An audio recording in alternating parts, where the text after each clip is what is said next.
الحمد لله الذي لا ند له فيبارى ولا شريك له فيدارى ولا مثيل له فيجارى.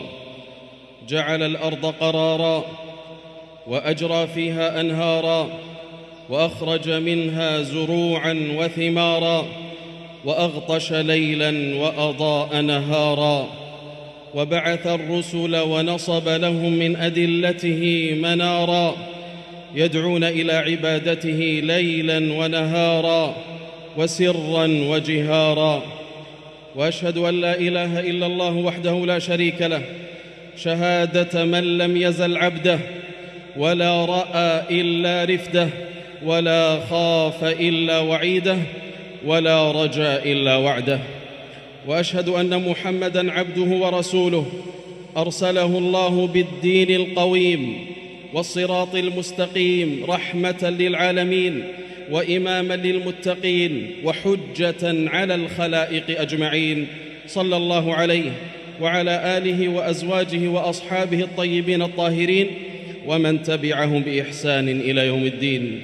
أما بعد، فأوصيكم أيها الناس ونفسي بتقوى الله، فأوصيكم أيها الناس ونفسي بتقوى الله، فالتقوى خير لباس وزاد، وبها يكون التوفيق والسداد والهداية والرشاد. وتزودوا فإن خير الزاد التقوى، واتقون يا أولي الألباب. ثم اعلموا رحمكم الله أن أحسن الحديث كتاب الله، وخير الهدي هدي محمد صلى الله عليه وسلم، وشر الأمور محدثاتها، وكل محدثة بدعة، وكل بدعة ضلالة. معاشر المؤمنين، إن مقام العبودية لله تعالى ومتابعة رسوله صلى الله عليه وسلم هو أجل المقامات وأعلاها، هو أجل المقامات وأعلاها، وأشرف المنازل وأولاها، وأعز المراتب وأسناها. قال الله تعالى: ومن يطع الله ورسوله فقد فاز فوزا عظيما. وإن من أسبغ النعم وأعلاها قدرا وأعظمها شأنا نعمة إرسال الرسل عليهم السلام، فبالإيمان بهم واتباعهم تتحقق السعادة في معاش العباد ومعادهم، ويظفروا في الآخرة والأولى برضا ربهم. وهذه أعظم المطالب وأسمى الرغائب. قال الله عز وجل: ومن يطع الله ورسوله ويخشى الله ويتقه فأولئك هم الفائزون. أمة الإسلام، في هذه البقعة المقدسة المباركة وبين رباها وشعابها التالدة سطرت من نور أعظم قصة عرفتها البشرية، فتغيرت لها الموازين التاريخية. إنها قصة وصلت الأرض بالسماوات، وعلقت القلوب برب البريات، وتابعت مسيرة الأنبياء والمرسلين عليهم أفضل التسليم والصلوات، وأضاءت العالمين بنور الحق ليخرج الناس من الظلمات. إنها قصة خاتمة الرسالات وبعثة رسول الله محمد عليه أزكى الصلوات وأتم التسليمات. محمد رسول الله صلى الله عليه وسلم الذي رفع الله قدره وشرف أمره وخلد ذكره، فلا تصح الشهادة إلا بالإقرار بنبوته والإذعان لشرعته. قال جل في قدرته: فآمنوا بالله ورسوله النبي الأمي الذي يؤمن بالله وكلماته واتبعوه لعلكم تهتدون. محمد رسول الله قامت دلائل العقول على صدق رسالته، وقادت بواعث الفطرة للتسليم بشرعته، وقررت شواهد الواقع صحة نبوته. فلقد أرسل الله رسوله صلى الله عليه وسلم بالتشريعات الحكيمة في مقاصدها، والأحكام الدقيقة في تفريعاتها، والأخبار الصادقة في مضامينها، والصالحة لكل زمان ومكان في تفصيلاتها وتطبيقاتها. قال تعالى: كتاب أنزلناه إليك مبارك ويقول الله سبحانه: كتاب أحكمت آياته ثم فصلت من لدن حكيم خبير. وقال عز من قائل: وكذلك أوحينا إليك روحا من أمرنا ما كنت تدري ما الكتاب ولا الإيمان ولكن جعلناه نورا نهدي به من نشاء من عبادنا وإنك لتهدي إلى صراط مستقيم. فمن رام الوصول إلى الصراط المستقيم والثبات على الطريق القويم فعليه بمتابعة النبي الكريم عليه أفضل الصلاة وأتم التسليم. فذلكم هو الطريق الذي نصبه الله لعباده على ألسنة رسله وجعله موصلا لعباده إليه ولا طريق لهم إليه سواه. ولهذا كان صلاح العبد وسعادته في تحقيق معنى قول الله جل في علاه: إياك نعبد وإياك نستعين اهدنا الصراط المستقيم. ولا يكون العبد محققا لإياك نعبد إلا بأصلين عظيمين: الأول إخلاص العبودية لله تعالى، فعن عمر رضي الله عنه أن النبي صلى الله عليه وسلم قال: إنما الأعمال بالنيات وإنما لكل امرئ ما نوى، أخرجه البخاري. والثاني متابعة الرسول صلى الله عليه وسلم، وذلك بطاعته فيما أمر وتصديقه فيما أخبر واجتناب ما نهى عنه وزجر وألا يعبد الله إلا بما شرع. قال الله سبحانه: وما آتاكم الرسول فخذوه وما نهاكم عنه فانتهوا. وعن عائشة رضي الله عنها قالت: قال رسول الله صلى الله عليه وسلم: من أحدث في أمرنا هذا ما ليس منه فهو رد. متفق عليه. وهذا الحديث أيها المؤمنون أصل عظيم من أصول الإسلام، وهو كالميزان للأعمال في ظاهرها، كما أن حديث إنما الأعمال بالنيات ميزان للأعمال في باطنها. عباد الله، إن للاتباع مكانة عظيمة ومنزلة كبيرة في دين الله، فهو الغاية من إرسال رسول الله. قال الله جل الله: وما أرسلنا من رسول إلا ليطاع بإذن الله. وعلى قدر اتباع المرء يوزن إيمانه وتتفاوت منزلته، ولذا تضافرت الأوامر الإلهية على لزوم متابعة النبي صلى الله عليه وسلم، إذ جعل الله اسم النبي صلى الله عليه وسلم مقرونا باسمه تعالى في أشرف كلمة وأعظم ركن في الإسلام، وهو شهادة أن لا إله إلا الله وأن محمدًا رسول الله.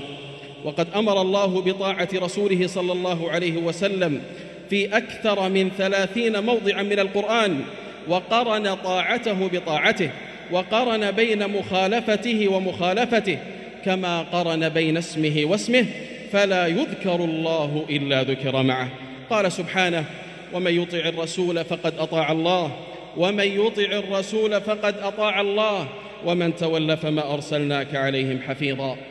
قال عبد الله بن مسعود رضي الله عنه: إنا نقتدي ولا نبتدي، ونتبع ولا نبتدع، وإن أفضل ما تمسكنا به الأثر.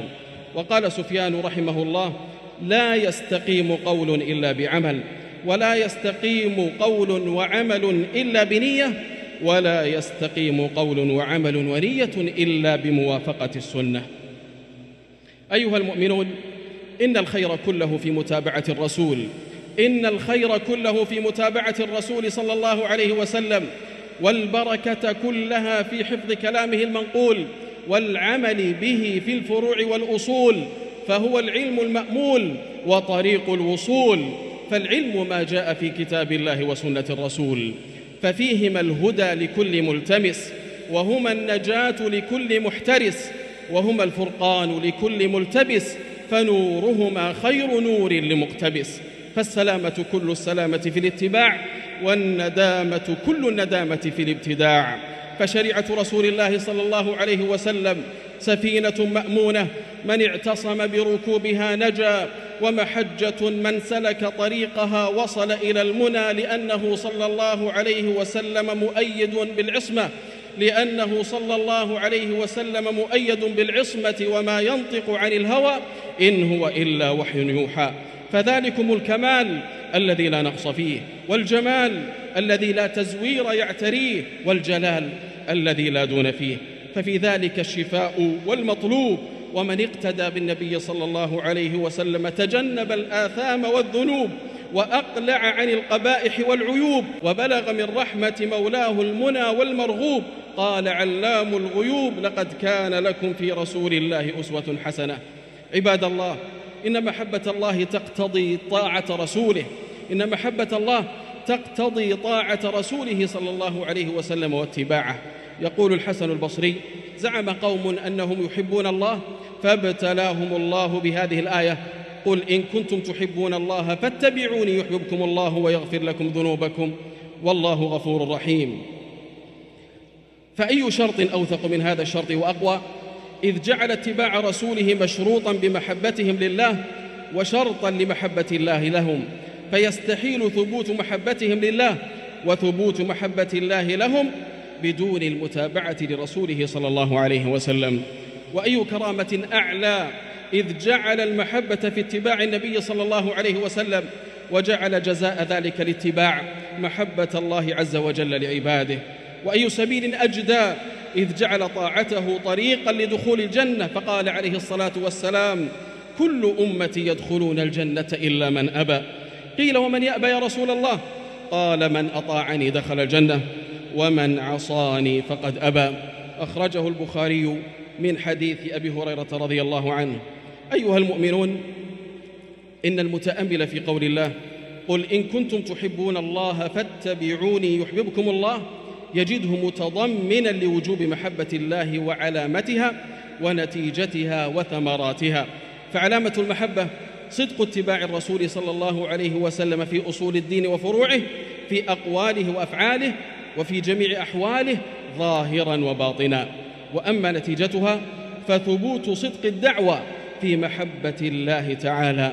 وأما ثمراتها فنيل محبة رب البريات، وغفران الذنوب والسيئات، والفوز برفعة الدرجات، ورحمة رب الأرض والسماوات، والسداد والتوفيق في جميع الأحوال والمآلات. يقول الله سبحانه: ومن يطع الله والرسول فأولئك مع الذين أنعم الله عليهم من النبيين والصديقين والشهداء والصالحين وحسن أولئك رفيقا. عباد الله، بارك الله لي ولكم في القرآن العظيم، ونفعني وإياكم ما فيه من الآيات والذكر الحكيم. أقول ما سمعتم وأستغفر الله لي ولكم فاستغفروه إنه هو الغفور الرحيم. الحمد لله، الحمد لله الذي عم برحمته جميع العباد، وخص أهل طاعته بالهداية إلى سبيل الرشاد، ووفقهم بلطفه لصالح الأعمال ففازوا ببلوغ المراد. وأشهد أن لا إله إلا الله وحده لا شريك له شهادة أدخرها ليوم المعاد، وأشهد أن محمدًا عبده ورسوله الداعي إلى سبيل الهدى والسداد، صلى الله عليه وعلى آله وأزواجه وأصحابه الأكرمين الأجواد. وبعد، فاعلموا أيها المؤمنون أن المتابعة لا تتحقق إلا بموافقة العبادة للشريعة في سببها وجنسها، وفي قدرها وكيفيتها، وفي زمانها ومكانها، فهي أوصاف 6 لا تتحقق المتابعة إلا باجتماعها في العبادة.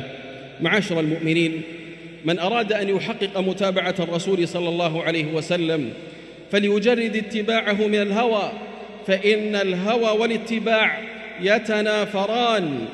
قال الله في محكم البيان: فإن لم يستجيبوا لك فاعلم أنما يتبعون أهواءهم، ومن أضل ممن اتبع هواه بغير هدى من الله، إن الله لا يهدي القوم الظالمين. ففي هذه الآية قسم الرب تبارك وتعالى الاتباع إلى قسمين لا ثالث لهما: اتباع لما دعا إليه الرسول صلى الله عليه وسلم، واتباع للهوى، فما يزالان يعتلجان في قلب المرء حتى يظفر أحدهما على الآخر.